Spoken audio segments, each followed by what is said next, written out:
I'm so happy to welcome all of you on behalf of the UN NGO Dominican Leadership Conference, and also on behalf of the collaborators who helped put this together. Sisters Helena from Chiapas, Mexico, Reg McKillop from Madison, Wisconsin, Mary Tuck in South Africa, Marcela Soto in Bolivia, Dr. Marie Monet in Belgium, Miss Carly Wood, whom you see on the screen, and Ms. Ina of Dominique, and myself, we say welcome.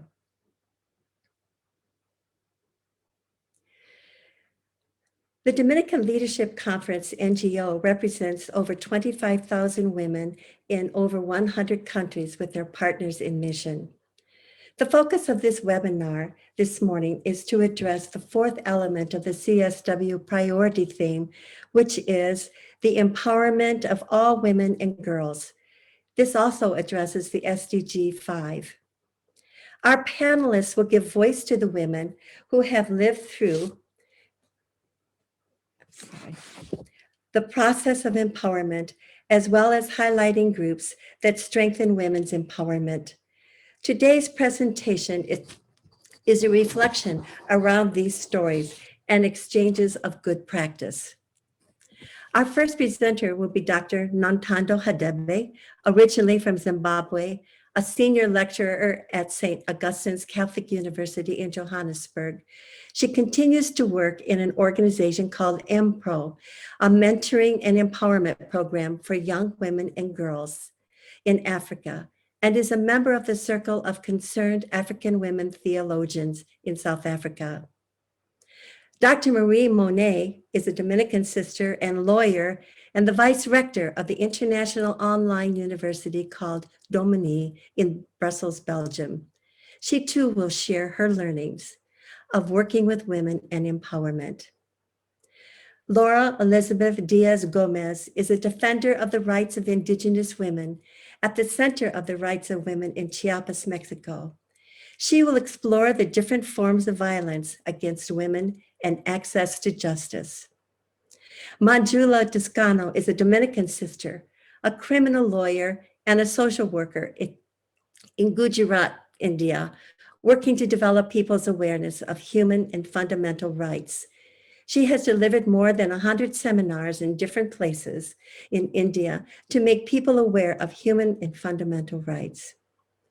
Kateri Mitchell is a Mohawk woman and a sister of St. Agnes. She's part of an intertribal and multicultural ministry in North America. It is now my pleasure to introduce you back to the moderator for today, Ms. Carly Wood, who is the head of the English Studies at the International Online University of Dominique and lives in Norway. Carly, welcome. The floor is yours. Thank you, Dusty. That's very kind of you.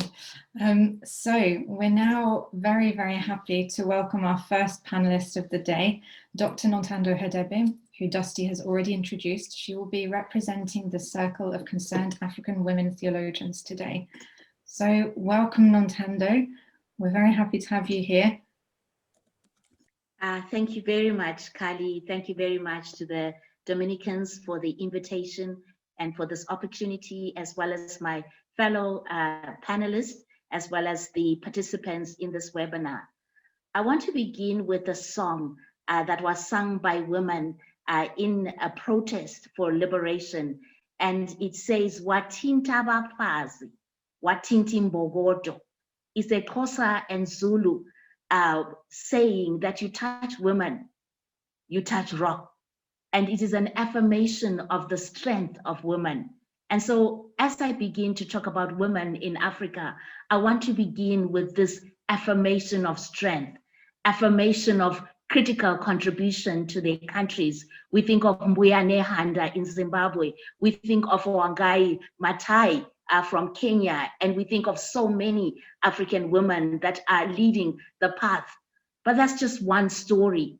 And there's another story that is the story of the violence, the high levels of violence against women, the marginalization, the exclusion, the poverty, and the lack of quality of life for majority of women. And in order to illustrate the reality of this life, I will use the icon that is identified with African women, and that is the three-legged pot, representing the three institutions that shape the lives of women. And that is the constitutions in the countries, the culture, and religion. And let me illustrate how these function in terms of eroding the quality of life of women. A woman who is a CEO will receive all the affirmation based on the constitution of the country to give her equal rights, opportunities to rise and to be educated. But when she enters into the cultural space, she's required to take a subordinate space, a subordinate position to men. And even that happens in many churches or religious spaces. And so these contradictions present to us a pot, a three-legged pot with unequal legs that really have a negative impact on women's lives. So we begin to portray that picture. But then to go on and to say that African women are not passive, they are rising up to the challenge. And that is when I want to introduce the Circle of Concerned African Women Theologians, and then I'll also conclude with MEPRO. The Circle of Concerned African Women Theologians was founded in 1989 in Accra, Ghana.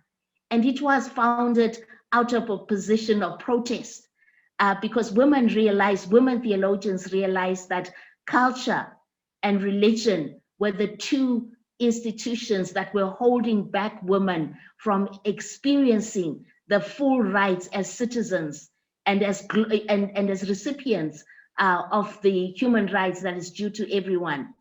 And so we decided to stand up because both culture and religion are so essential to the lives of women.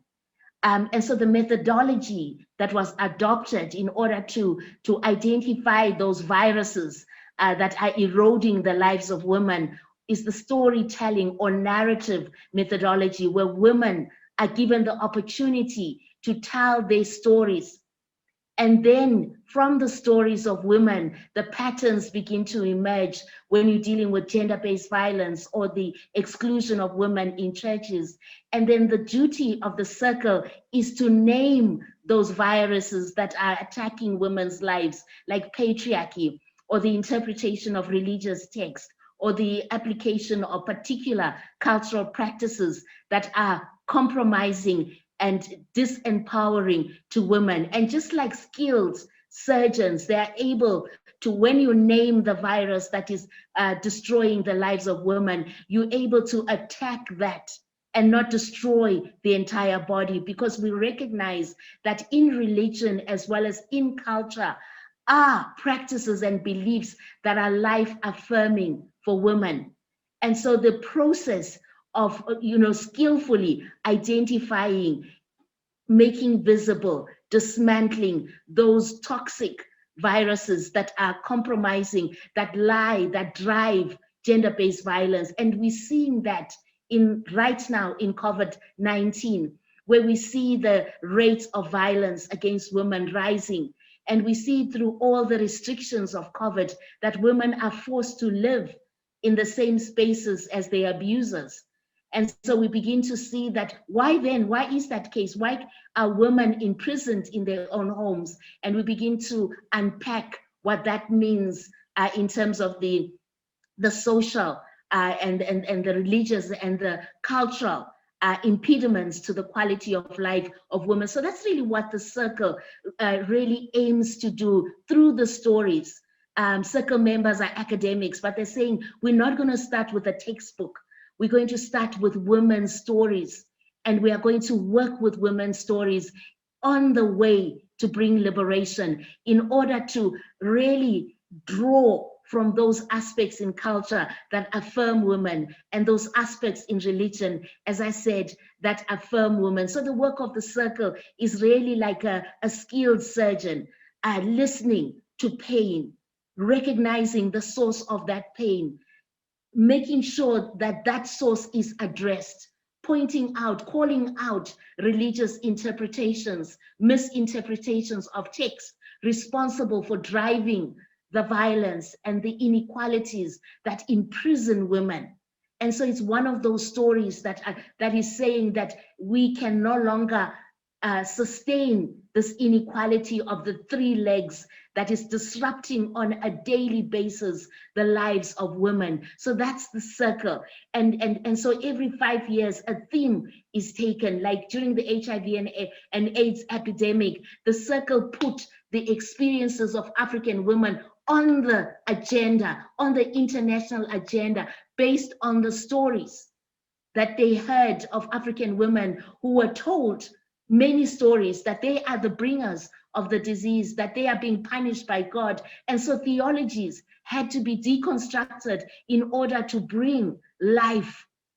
The circle is about life. It is about deconstructing those elements, those institutions that find power, that have power over women's life, and saying, no, there is an alternative to this. We can no longer sustain anything that violates life. So that's what the circle does.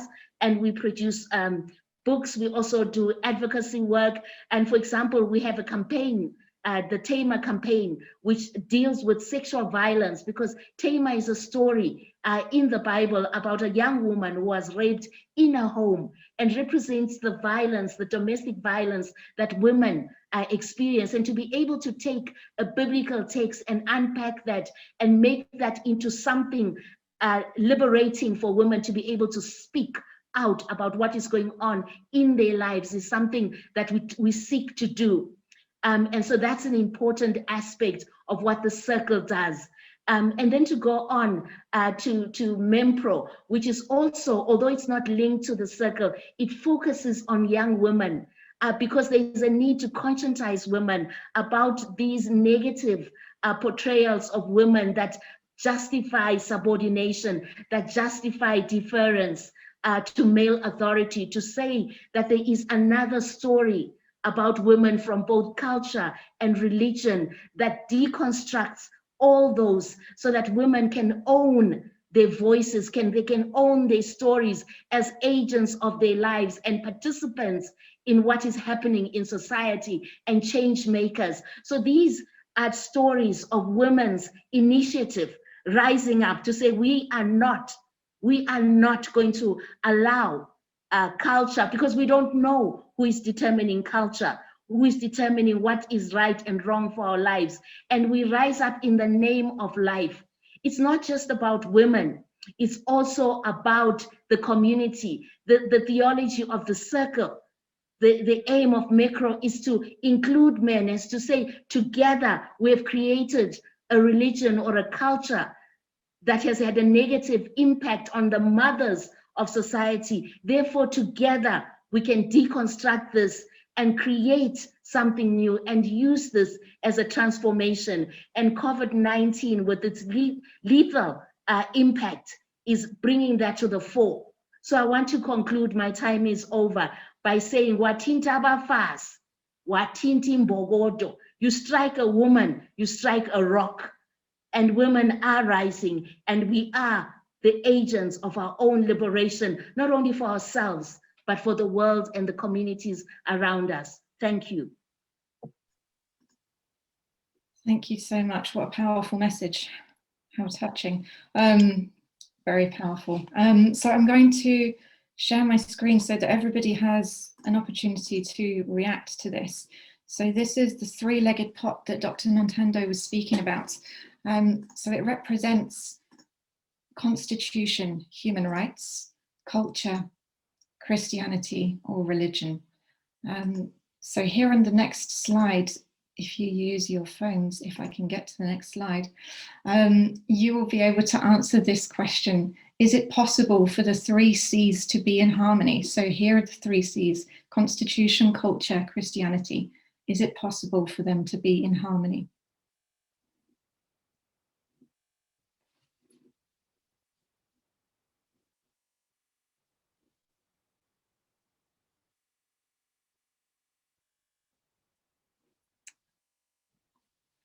I think we're all hopeful that the answer is yes.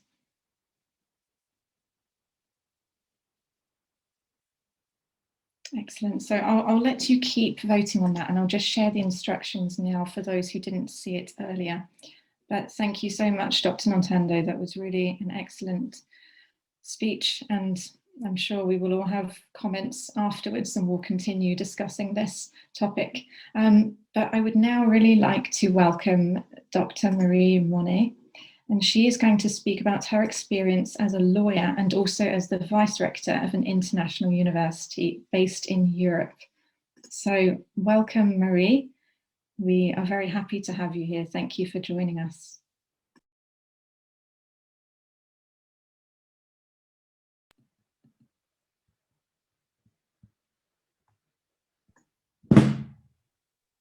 I would just, in a couple of seconds, I would just like to make sure that the interpreters check their, I think there's maybe a problem with the microphone, so just double check that on your ends to make sure everything is okay. Don't forget to activate your video, Marie. Welcome.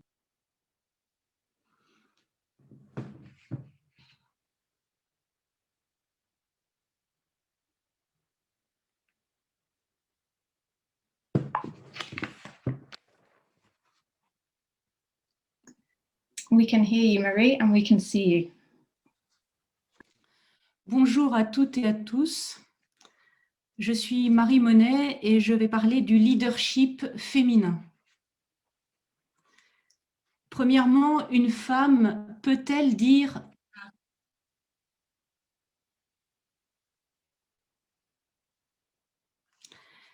l'auto-affirmation n'est pas politiquement correcte, mais si on ne s'auto-affirme pas, comment être reconnu? Qu'est-ce qui permet de dire « je » ? Sans traiter cette question fondamentale, rappelons que le Dieu biblique est « je suis celui qui suis ». C'est son nom. Il s'appelle « je suis » et même « je deviens ». Je deviens avec toi. Tu vas voir qui je suis. L'être humain a conscience de lui-même comme un « je suis » qui n'a pas besoin de se justifier d'exister. Il est, et il vit en relation avec les autres. Cette relation peut être filiale, fraternelle ou parentale, c'est-à-dire une relation de dépendance, d'égalité ou d'autorité. Une position de leadership, d'autorité, peut se structurer dans la force et la contrainte, mais elle peut aussi s'affirmer dans le service du bien commun. Deuxièmement, quelle est mon expérience? Je suis la responsable économique de ma congrégation, je prends des décisions, j'organise des procédures en prenant conseil et en rendant compte de manière démocratique. Je suis vice-rectrice de l'université dominicaine d'Omuni. Je suis dans une position privilégiée dans la mesure où je perçois l'évolution technologique, où avec d'autres, je mets en place de nouveaux modèles pédagogiques, administratifs et aussi économiques.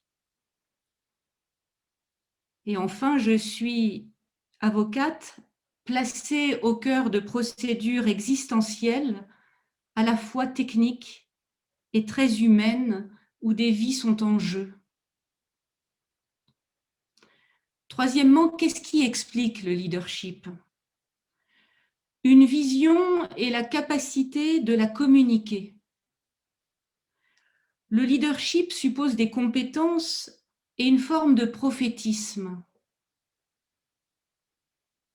Il peut conduire à des abus et c'est pourquoi il doit être encadré.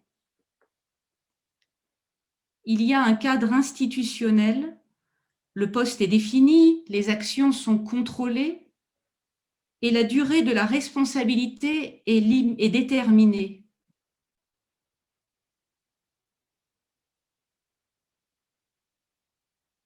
Il y a un certain pouvoir, mais il s'exerce en lien avec des contre-pouvoirs. Tout cela est vrai que l'on soit une femme ou que l'on soit un homme. Alors, quatrièmement, qu'est-ce qui change dans l'exercice d'un pouvoir si l'on est une femme?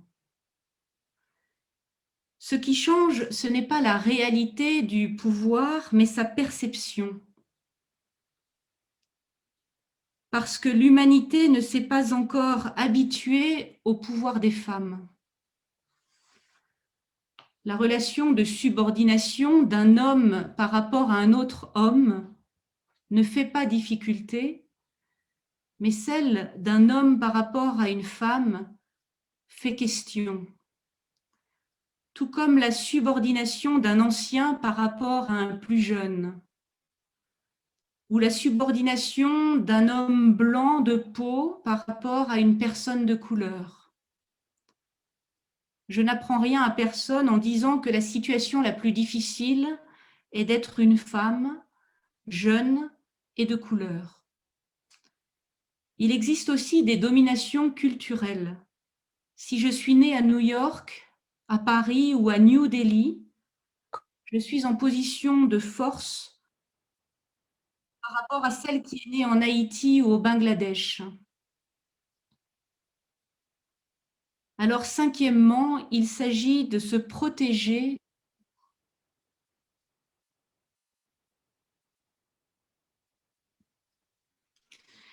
Les faibles ont besoin du droit pour se faire respecter. C'est pourquoi les femmes en situation de responsabilité ont besoin d'être protégées par l'institution où elles sont engagées.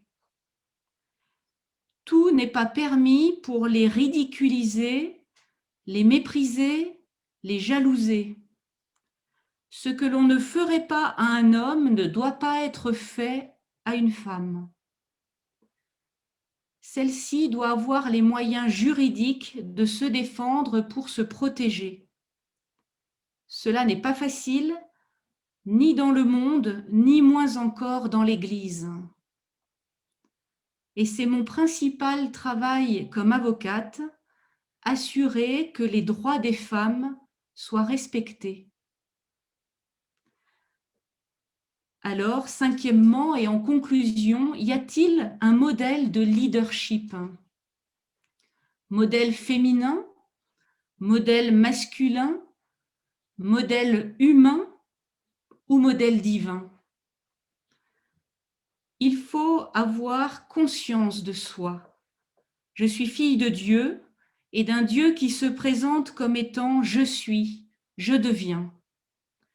Le Dieu qui se manifeste auprès de nous, avec nous, en nous accompagnant. Un leader mystérieux, discret et effacé. Un leadership qui fait confiance, qui délègue, qui se communique. Que l'on soit un homme ou que l'on soit une femme, le modèle est le même. Nous pouvons entendre ces mots de l'Évangile selon saint Matthieu au chapitre 20. Vous le savez, les chefs des nations les commandent en maîtres et les grands font sentir leur pouvoir.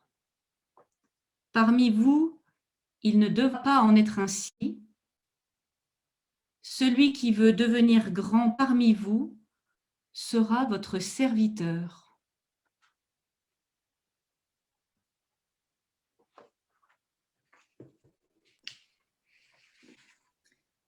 Thank you very much, Marie. Also gives us lots to think about. So I'm now going to just share this question with you. So which word do you associate with female leadership? So some people have already responded: strength, power, inclusive, some problems with interpretation. I think we're getting that message as well. I'm sorry about that. But keep sending your responses. Thank you, Marie. That's really, really interesting. And also we will be thinking about it and continuing to respond to this question. And we'll come back to you with some questions later. So I'm now really happy to welcome our next panelist, who is Laura Elizabeth Diaz-Gomez, and she will speak about her work with the Women's Rights Center in Chiapas in Mexico. So welcome, Laura. We're happy to have you here. Thank you for joining.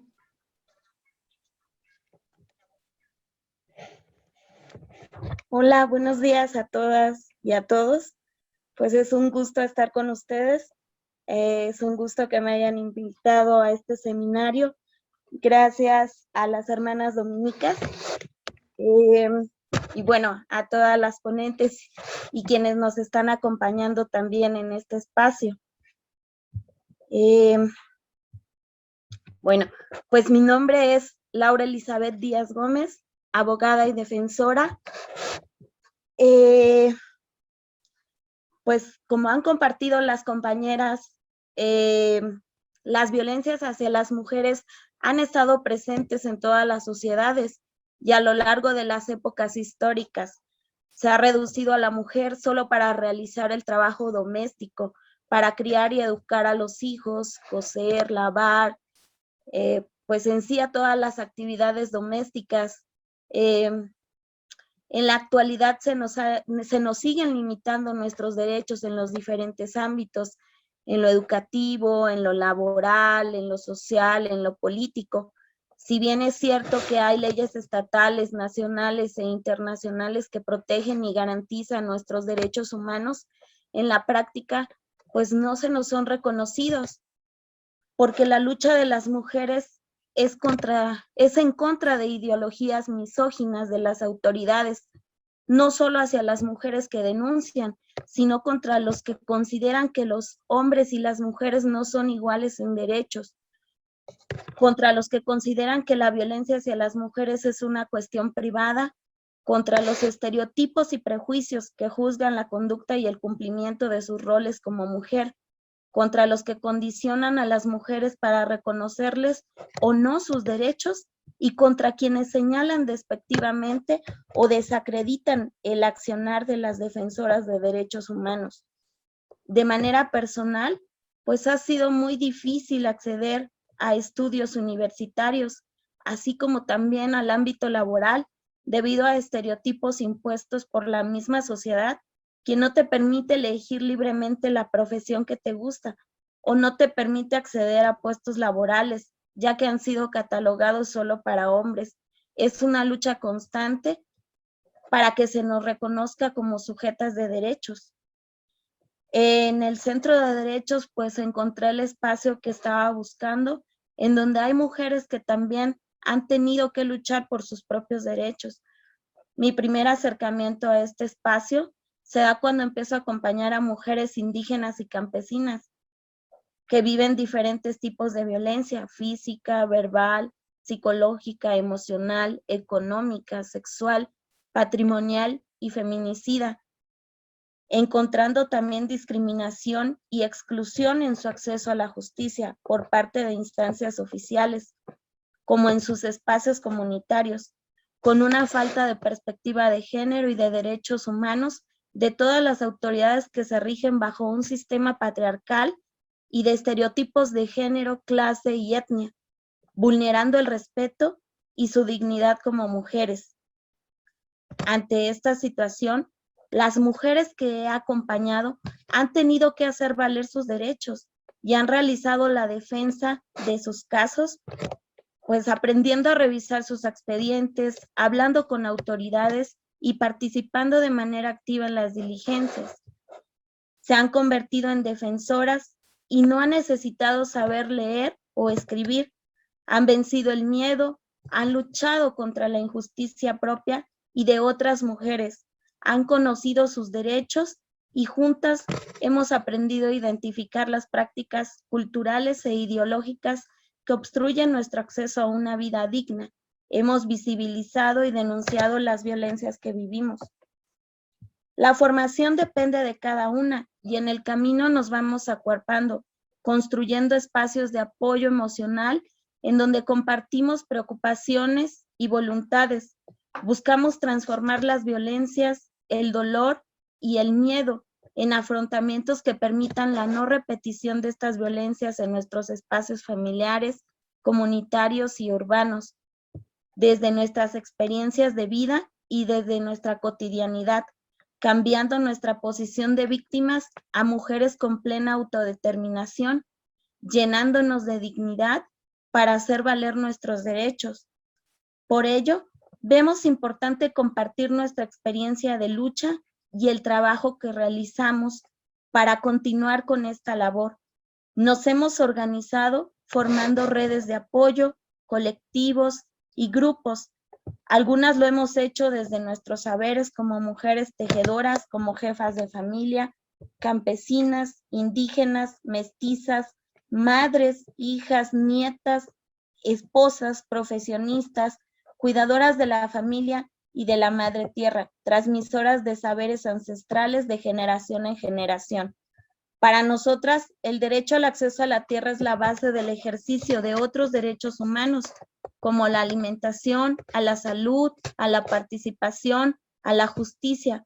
Buscamos que las compañeras puedan acceder y asumir cargos comunitarios, a que sean reconocidas como integrantes de una comunidad, siendo partícipes de los espacios de toma de decisiones comunitarias con todos los derechos reconocidos, a que se les reconozcan los aportes que han realizado, como el sostenimiento familiar, desde el trabajo de cultivo, productivo y de cuidado, desde la visión de una tenencia familiar de la tierra y en defensa del territorio.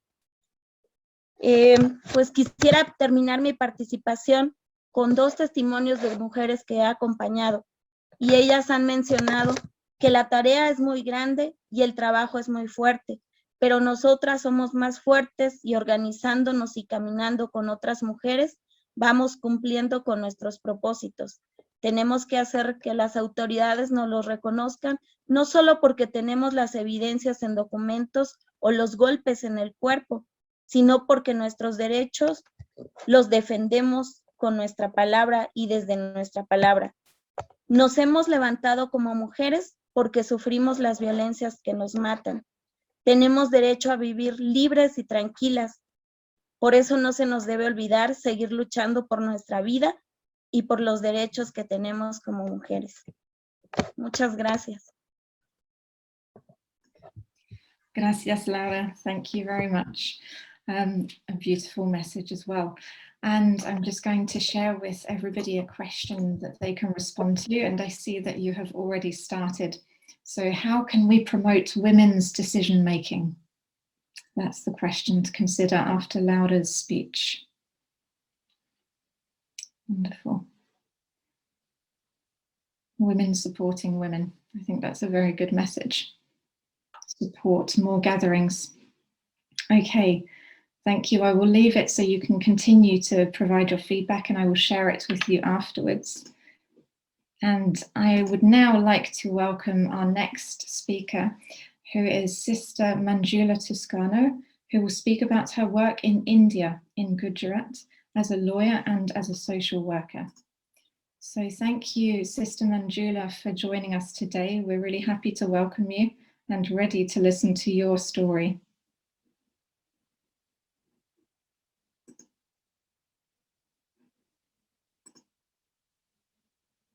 We can't hear you just yet. Dear friends, good evening.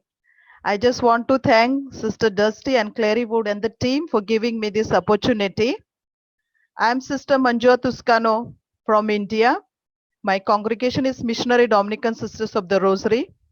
Last 25 years, I am working as a religious sister in India. India is a very vast country, has got 29 states, 7 union territories. And in India, we have got 6 million female population. I just shared with you some details of the population. I would like to tell you the work I'm doing with the women. Actually, from my childhood, my parents had given me the values to respect all men and women. So that empowered me and made me to reach out to the women who are not treated equally. As a missionary Dominican sister working in my own country, as a criminal lawyer and professional social worker, gives me a great joy because I'm working in 40 villages in Gujarat state. The aim of the organization known as Matrucha, which is my trust, is to make right to equality as well as right to live with human dignity a reality in the villages where we work. To reach our aim, we carry out many activities in the villages where we work. We are involved in health, education, legal, social, and skill development of women and children, creating awareness of different government schemes and making it available to women. I conduct many seminars for women and children regarding different acts that are implemented in my country. The awareness regarding one's right makes a person to live dignified life. My involvement at grassroots level, it brings me face to face the reality that is discrimination of women, unequal treatment in the family or society, the domestic violence, or even unequal wages they receive. Imparting knowledge has helped many women to stand on their own feet and travel a roadless path. I would like to share with you one of my case studies or success stories which had made difference in the life of 1,000 women. Niruben is a person of one of my village. She was unable to complete her studies, but she was happy that she was able to read and write. So she takes pride that she is educated. She has experienced hard times in her life as a girl and as a woman. In other words, she could say that she was oppressed, exploited because she was a woman.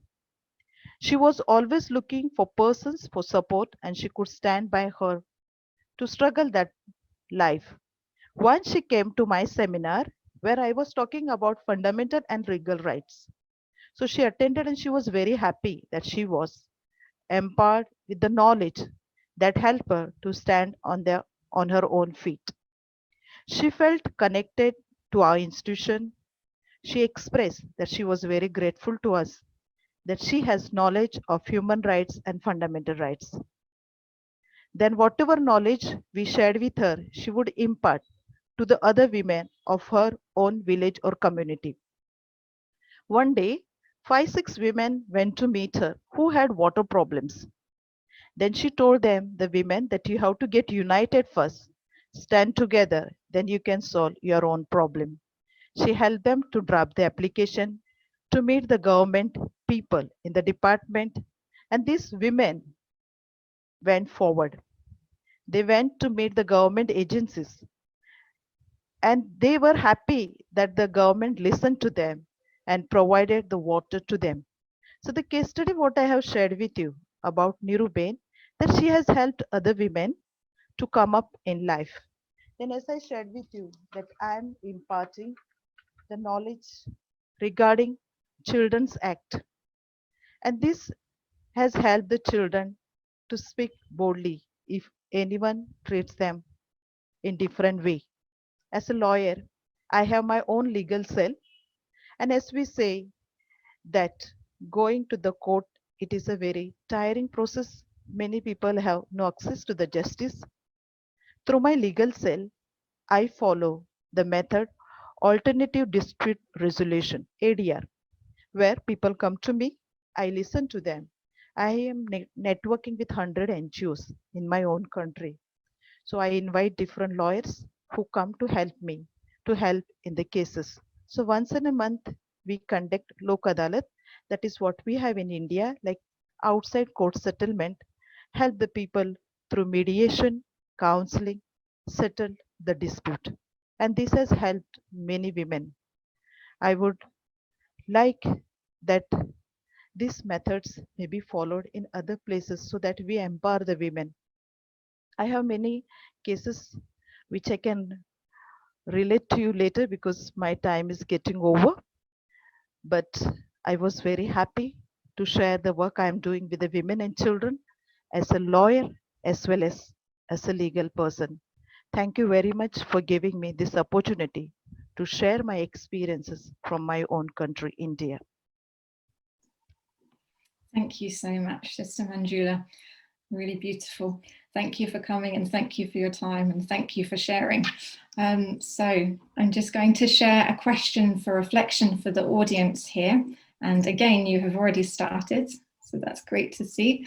So which word best describes how you feel after listening to Manjula's story?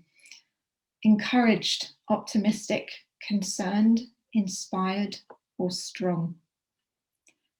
And I see that many people are inspired, so that's really nice, and encouraged, optimistic.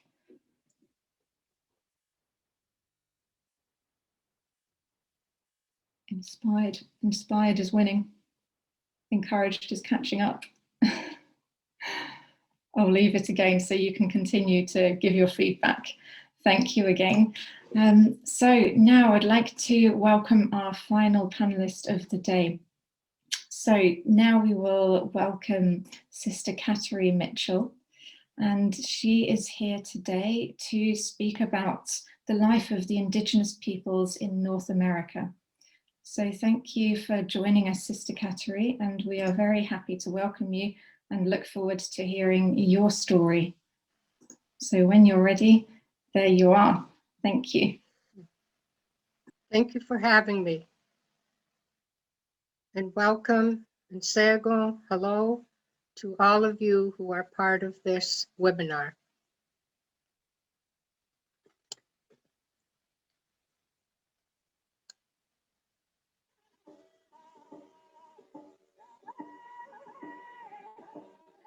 Thousands of years ago, the drum was beating in the hearts of our ancestors on this land called Turtle Island, inhabited by indigenous, the first peoples, people of the earth.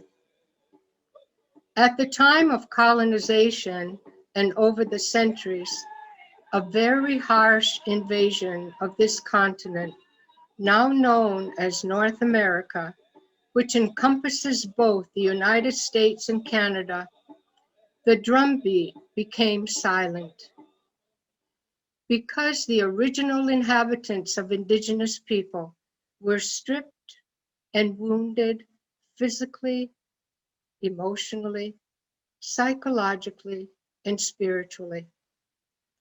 This caused an intergenerational ripple effect for the first peoples, even to this day, which is known as historical trauma. However, we cannot allow our past losses and hurts to destroy our inner spirit, but we need to move forward and look beyond the dark sky and find hope in a new sunrise. So once again, in the distance, a faint drumbeat is heard because our generous and loving Creator gifted the indigenous of this continent with a rich diversity of hundreds of tribes and nations. Even to this day, there are still hundreds of tribes still in existence due to special gifts of resiliency and survival skills, which give the indigenous people hope for the present and for future 7 generations. Our gift of our spirituality, rooted in relationships, draws us together to live in harmony with our Creator and all of creation. Our relationship to the earth is our origin as people of the earth. And we refer to the earth as our mother, who sustains, supports, and gives us our identity. Even to this day, we continue to be connected to her. We have come from the earth, and we are a part of her. And it is from this land that we receive our identity where life begins. Our relationship to the land that sustains us and all of creation assists us to live in harmony and to our fullest potential. Women have a special role as life givers because in women lies our future for the next 7 generations. The drumbeat is getting stronger through this relationship with the earth. Our women, great-grandmothers, grandmothers, mothers, sisters, aunties, are becoming stronger and stronger in the healing efforts they desire for themselves and their children and their family. The initiatives taken for healing includes healing circles, the use of rich symbols, rituals, ceremonies, songs, dances, traditions, and customs, which are practiced and experienced in a diversity of styles according to the tribal location and the natural gifts given by our Creator. Women's relationship to Mother Earth is very sacred. The healing process is ongoing and similar to tilling the soil. We rediscover our roots, our womanhood, and our purpose in life. The drumbeat is similar to the heartbeat, becomes stronger and stronger. And with the healing and loving word of God in Scripture, native rituals and ceremonies, such as purification rites, smudging, sweat lodges, birth and puberty rites, our women are experiencing and discovering their own truth and self-worth. As believers in a Creator who loves and gives generous gifts to each individual woman, we can liken this phenomenon to a seed planted in Mother Earth. With nurturing and caring, one sees new life coming above the ground, and soon stems, leaves, and blossoms are ready to flower. Soon a whole garden, and then beautiful fields of blossoms, ready for the world to see a new generation of women with a strong inner spirit, who are ready to share and fulfill their purpose in life. Yes, self-actualization achieved. The drumbeat goes on.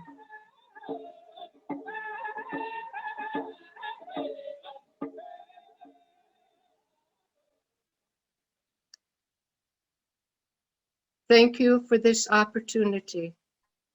Honor to all. Thank you so much. And thank you for setting the scene with the wonderful music as well. Really nice. Thank you, Sister Catery. Thank you for joining us. So another question that I'd like to share with everyone for reflection before we move on to the question and answer session, so we can hear more from our panelists. But the question, how can we apply the 7th generation principle? So the philosophy of this principle is that the decisions we make today should result in a sustainable world 7 generations into the future. So how can we ensure that that happens? And I see some responses already. Make sure that when we make decisions, we are always thinking long term. Develop our connection with Mother Earth, work together, being faithful to what we are called to be. Attention, awareness, awakening, action.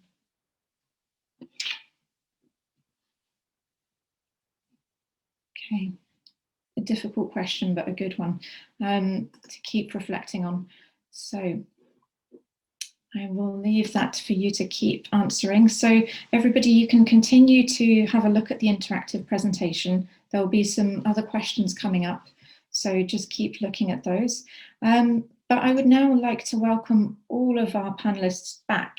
So if you wouldn't mind all coming back on screen and activating your microphones so that we can open the discussion a little bit more.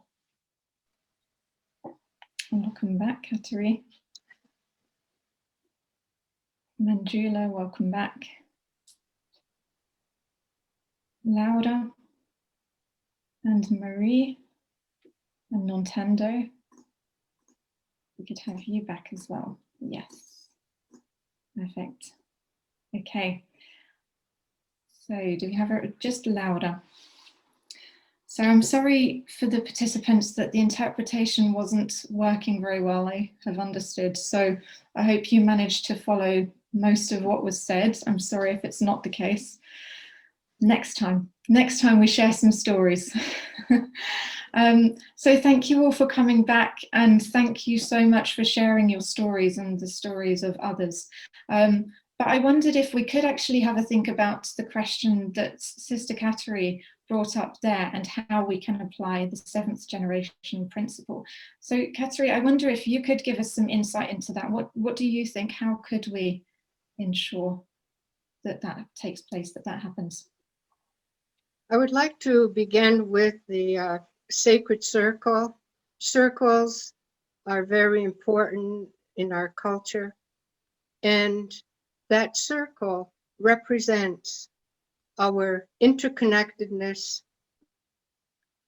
and also inclusivity. It is very important that, especially in women's circles, that we have a circle dance in which our women, our matriarchs, our seniors,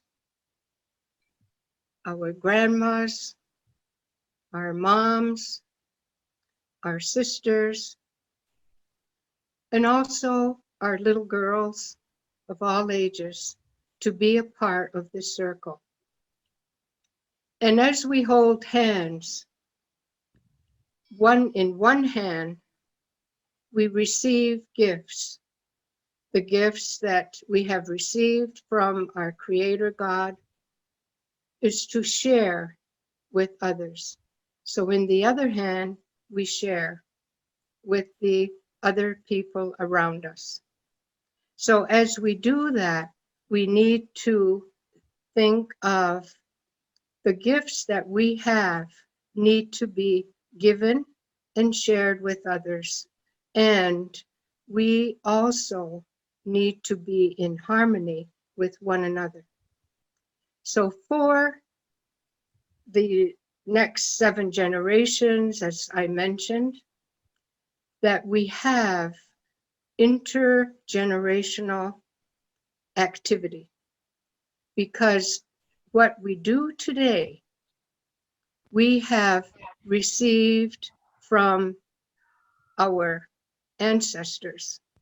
We have received from our grandmothers or great grandmas. And we are to take all that to make us who we are today.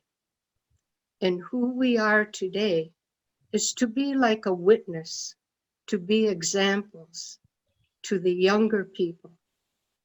So with the idea of our extended family, our women, the matriarchs within our culture, within our tribe, within our nation, it is so important that together we dance in harmony and we dance to the tune of Mother Earth, that the gift of our life, the gift of our heartbeat is going to be in unison, and also to fulfill our whole life and our purpose in life, to make a better person, to make a better nation, a better community, a better tribe, working together as we listen to the heartbeat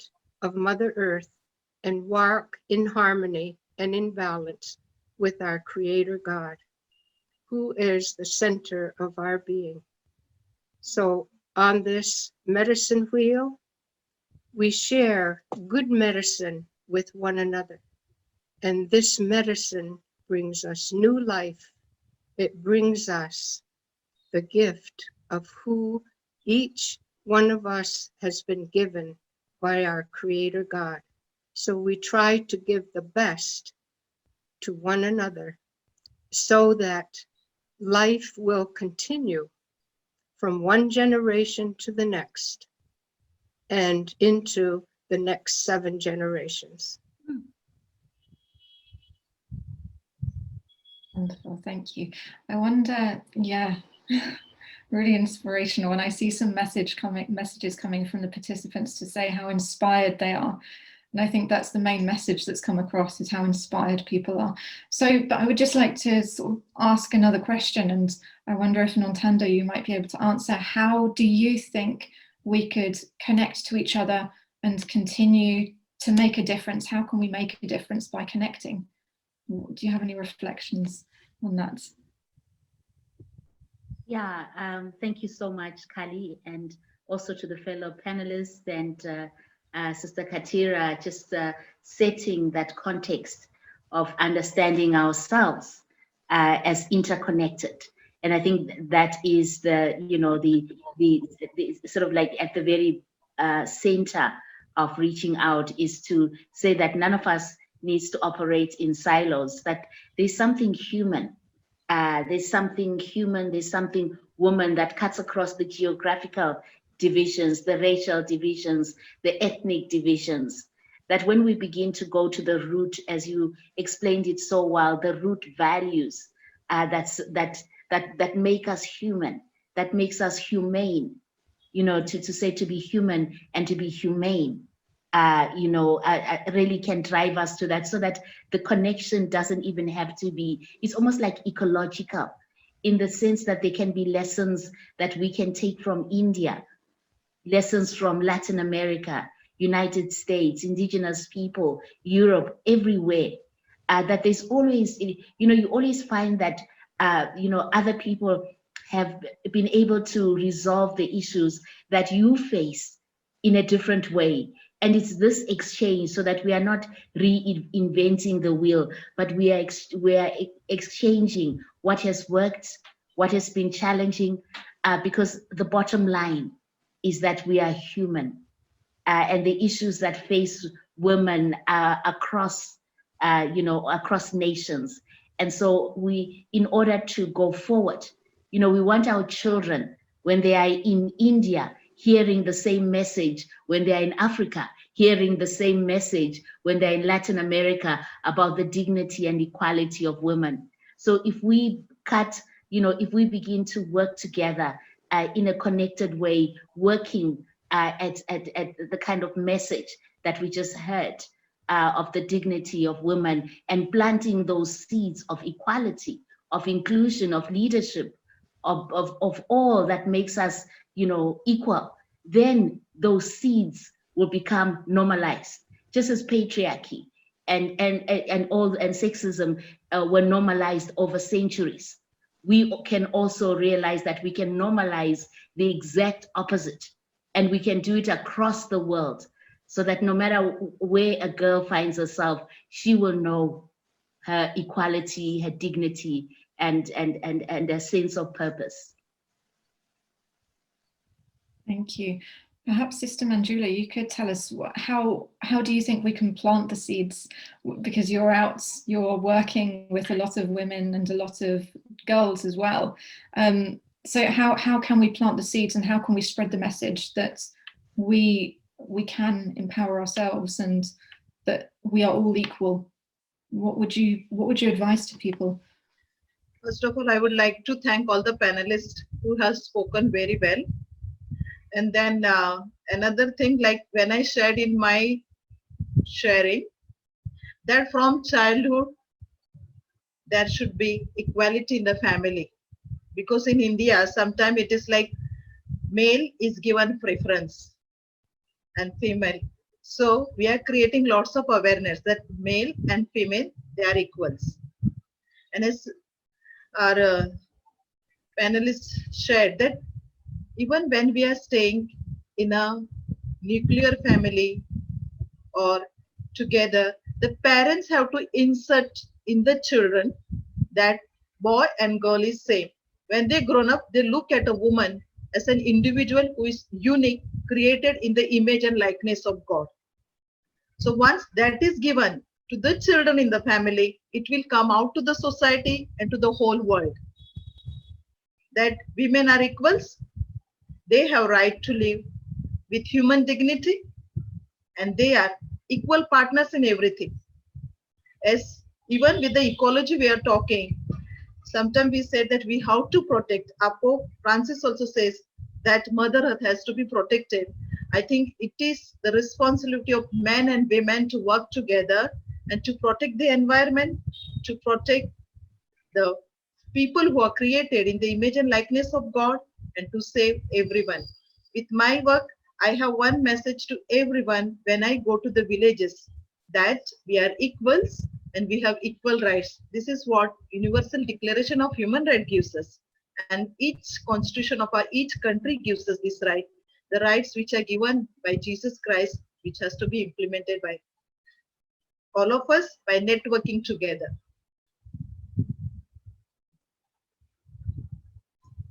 Thank you. Yeah, I think working together is the key. So I have a question for Laura. I hope that you can hear the interpretation, because I'm afraid I don't speak Spanish, but I could perhaps ask Helena to help us if not. So you spoke about women's decision making, and how can we involve women in decision making? What do you think can be done?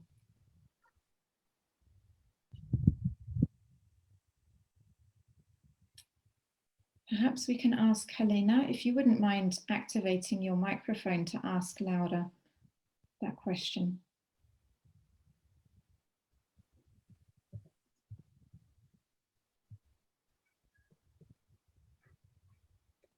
Kali, I'm sorry, if you could tell me the question again. I didn't hear your question. Yes, so how can we involve women in decision making? What are the steps we can take? Laura, la pregunta para ti es, ¿cómo podemos integrar a las mujeres en toma de decisiones?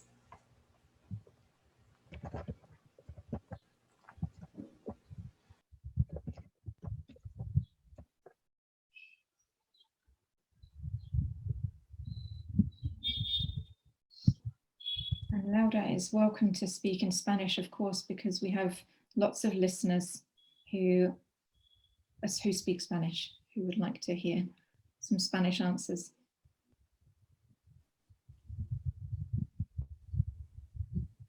But if not, we can perhaps come back to that. We'll come back to that later. So let me just see some of the questions we've got from the audience, and I'd like to encourage the audience to send your questions. I've seen that some people have raised their hands, so please send your questions in the question and answer chat at the bottom. But there was a question here. So yeah, I think it's more for Catery, but are Native American women oppressed by patriarchy? Big question.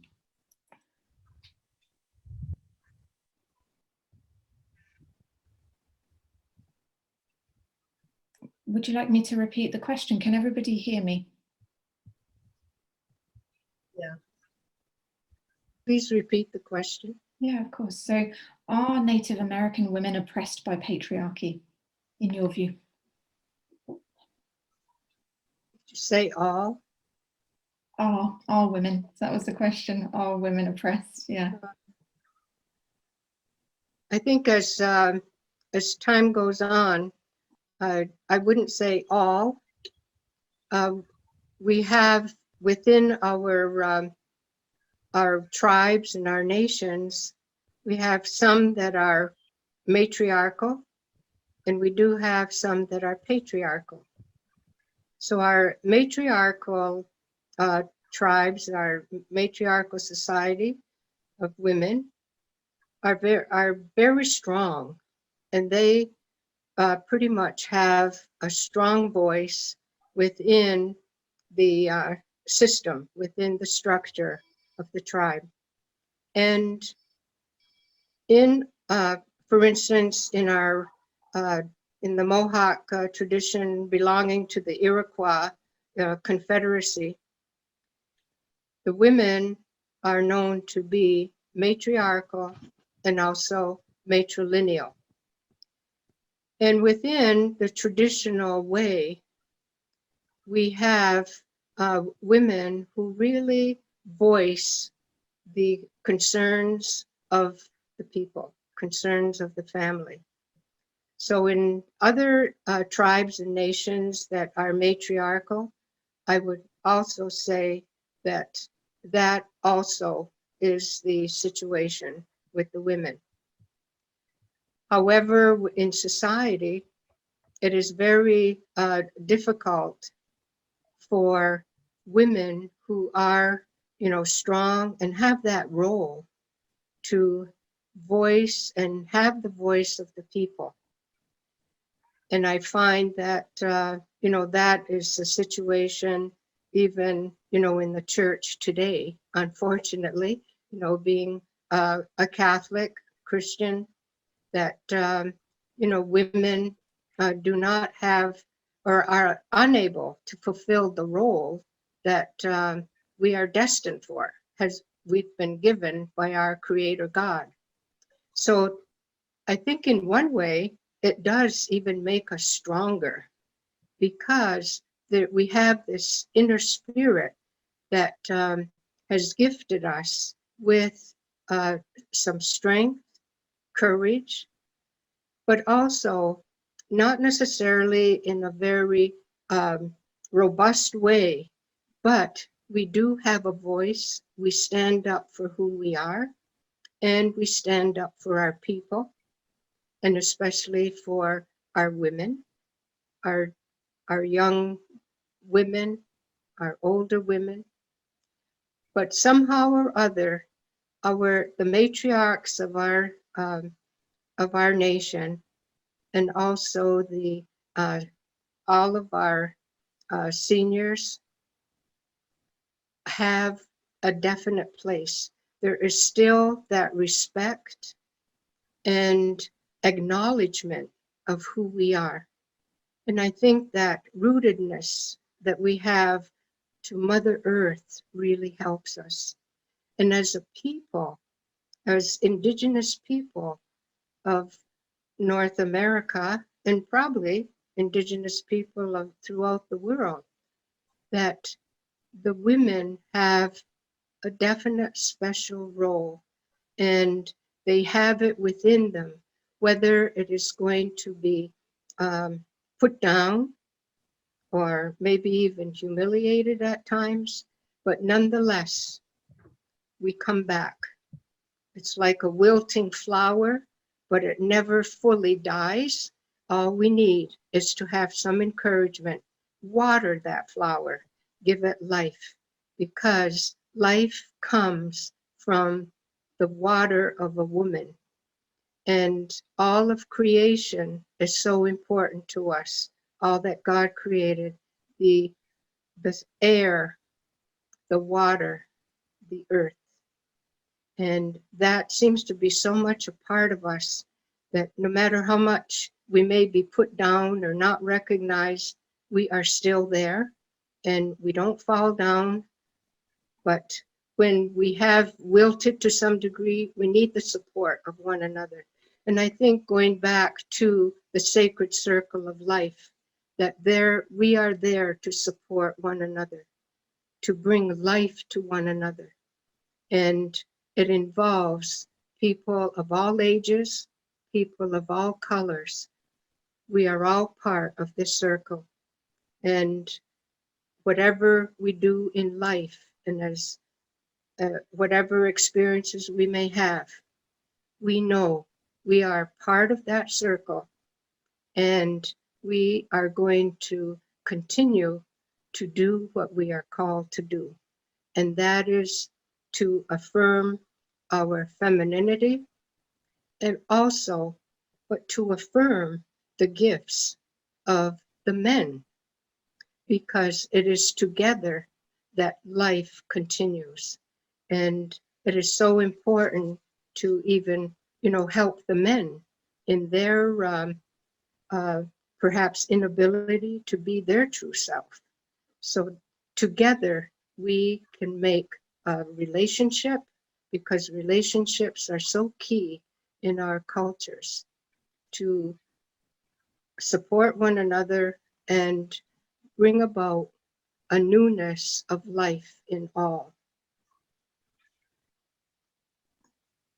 Thank you. Thank you very much. And I will come back to some points you made there, Catery, about the place of men as well, because we have a question about that. But I think we can fit in another couple of questions. So Laura, we'll come back to you for our Spanish speakers. Bueno, pues gracias, volverles a reiterar mi agradecimiento, el estar compartiendo este espacio con quienes nos escuchan, con los ponentes, y pues el que hayan abierto este espacio las hermanas dominicas. Hace un ratito se perdió el sonido, pero bueno, creo que en la pregunta que hacías, pues es un reto, ¿no? Es todo un reto porque ya lo decía en la presentación, pues es como nos pueden reconocer como sujetas de derechos, ¿verdad?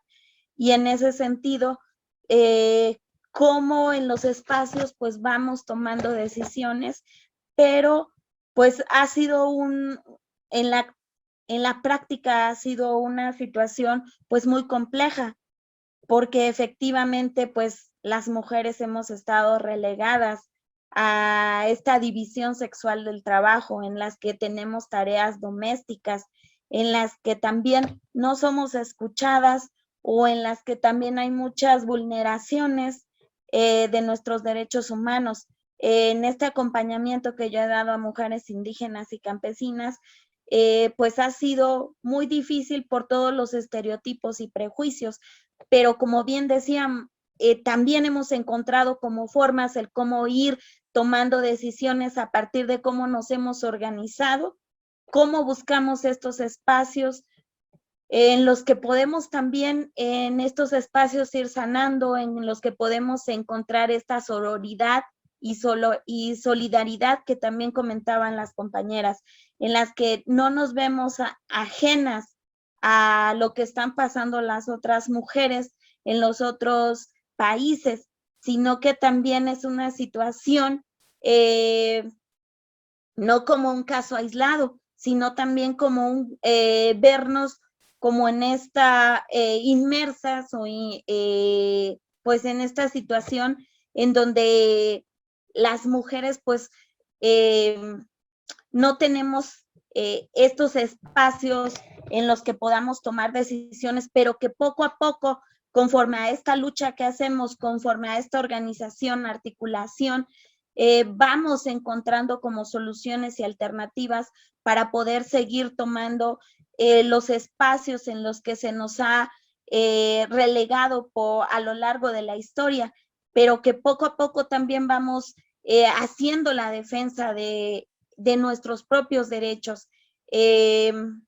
Bueno, el compartirles que ahora también yo decía que ha sido muy difícil porque en las comunidades quienes son defensoras comunitarias y que defienden derechos propios y acompañan a otras mujeres también en esta defensa de sus derechos humanos, pues también ahora están siendo criminalizadas, hostigadas también por parte de las autoridades comunitarias y de la misma comunidad, y que ahora también están en riesgo de ser expulsadas. Tenemos compañeras en las que pueden ser expulsadas de su comunidad por esta defensa, pero que bueno, estamos encontrando y buscando estrategias para que podamos pues ir viendo y resolviendo esta situación que, como bien decía las compañeras, pues es una cuestión de ideologías, de cultura, pero que tenemos la esperanza de que podemos, de que organizándonos y articulándonos y formando redes de apoyo, podemos conseguir que podamos seguir tomando decisiones en todos los espacios a nivel familiar, organizativo, comunitario, y que a través de esto podamos seguir haciendo esta lucha de nuestros derechos humanos. Muchas gracias, Laura. I'm sorry that that's the limit of my Spanish, but I managed to follow some of it, and I'm sure that our Spanish participants welcomed it, or Spanish speakers, sorry. Gracias a ustedes. Muchas gracias. So we have several questions actually, and I'm going to select this one here, and I will open it up to all of our panelists. So I will let you choose if you have something to say about that. It's an interesting question, and it comes back a little bit to what Sister Catery spoke about. But this person's question: what is my place as a man in this circle? I'm a father of 2 wonderful daughters and married to a strong woman. I hope that my daughters will grow up to be strong women too, but where is my place? What is my role? Who's brave enough to tackle that question? Yeah, I will go. And the reason I'm doing that is because we have men's organizations that are starting to come alongside women. And I think the first step is listening to women and their experiences and, you know, the writings of women talking about male privilege and just being conscientized about that. Because many times as we engage with men, many of them are not aware of male privilege and the benefits of patriarchy. And so it's through those kind of conversations that there's a conscientization where they become aware that they are treated differently from women in so many ways. And so it's an ongoing conversation of conscientizing. It's the same. I have a friend who is in a wheelchair, and for me to understand, for me to understand my privilege as an able-bodied person, I need to hear her story, telling me about the limitations and how people perceive her, so that there is an awareness in me that what I take for granted, being able just to step in any building, is something that she struggles with, because many buildings are not built for her to be able to have access. And so that begins to opened up my own privilege. And I think that is what males can do. And also we know that men would rather listen to other men than women. And so it's also good that once a male is conscientized and is aware of the struggle of women, to be able to educate other men and speak to them about this reality, because they are more likely to listen to you than they would listen to me. And also find ways of being an ally for women, and even in ordinary conversations, to be able to stand up for women whenever a joke is made about women or a prejudice statement is made. And so even being part of a male group, just reflecting on patriarchy, male privilege, and the voices of women that are alerting us to this reality. So it's a journey of male-only spaces for understanding, male-female for hearing each other, and then together confronting the systems in order to really connect and be a community of change. Thank you. Thank you for that advice, Nantando. I'm just going to squeeze in one last question. So perhaps Marie, you might be able to respond to this, and feel free to respond in French or in English. We're being very international today. So given that there is discrimination against women in the church, what do you think about rereading the Gospels so that we can promote the dignity and equality of women as daughters of God, and to change the patriarchal hierarchy of the church structure? long question. Let me know if you'd like me to repeat it. So since there is, yeah, it's okay. So how can we reread the Gospels and promote the dignity and equality of women?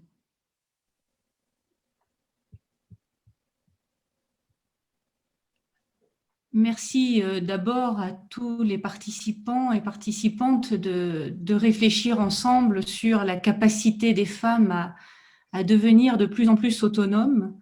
J'ai beaucoup apprécié les interventions et j'espère surtout que c'est le premier chapitre d'une longue histoire, qu'on va pouvoir poursuivre ensemble les échanges, les dialogues, les actions, et de manière internationale, en plusieurs cultures, plusieurs langues. C'est d'une immense richesse et donc je voudrais vous dire toute ma satisfaction de cet événement.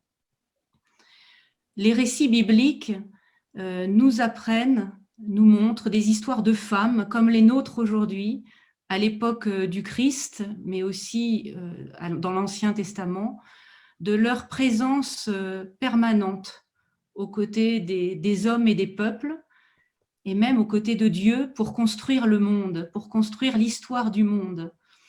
Et je crois qu'il est notre responsabilité, peut-être les sœurs dominicaines en premier lieu, mais toute femme, de transmettre ces récits et de les écrire à notre tour aujourd'hui, où nous sommes, dans des mots simples.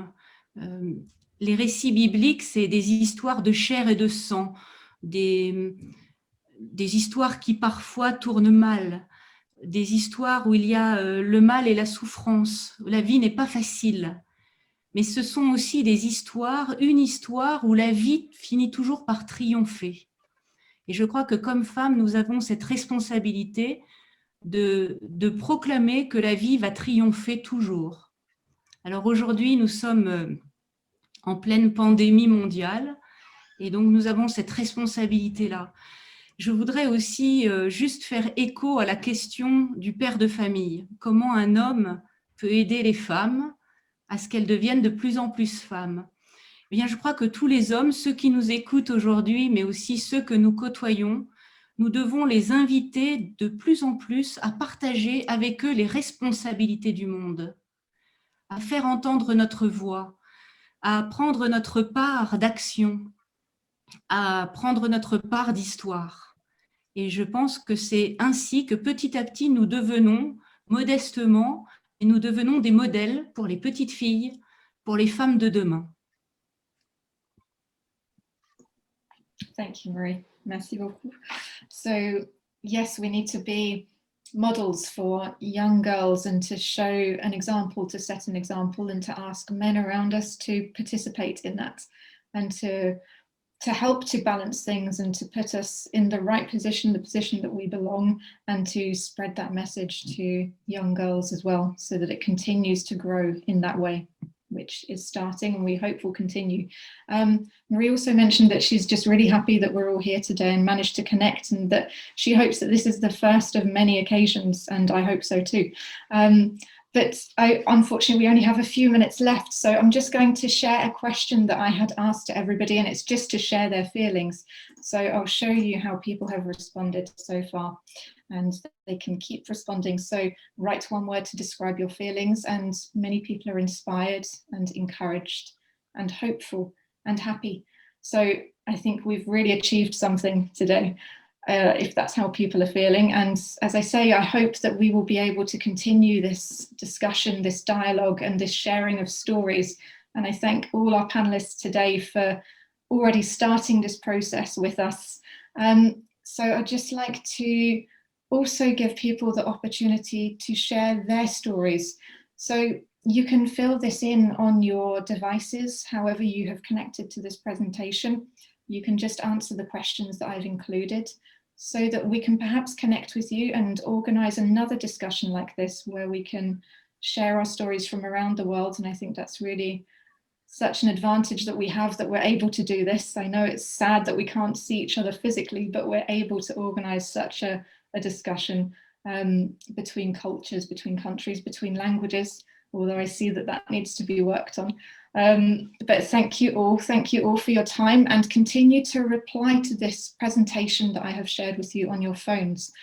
We will share the results of this with you afterwards, so you'll see the questions and you'll see people's reactions. So thank you again, and let's all stay positive and all keep in touch as much as we can. So I'll conclude then the question and answer session, and thank you again to everybody. And I would now like to hand back over to Dusty, who will just conclude the webinar. Thank you. Thank you so much, Carly. And thank you, Dr. Nantando, Catery, Manjula, Laura, and Dr. Marie for sharing your wisdom, skills, and compassion with us today. Your dedication and commitment to the empowerment of women and girls widens the spaces for women to advance and become leaders in society. We are deeply grateful to Dominique for all their assistance in presenting this webinar today. They provided the platform, the flyer, interpreters for today's event.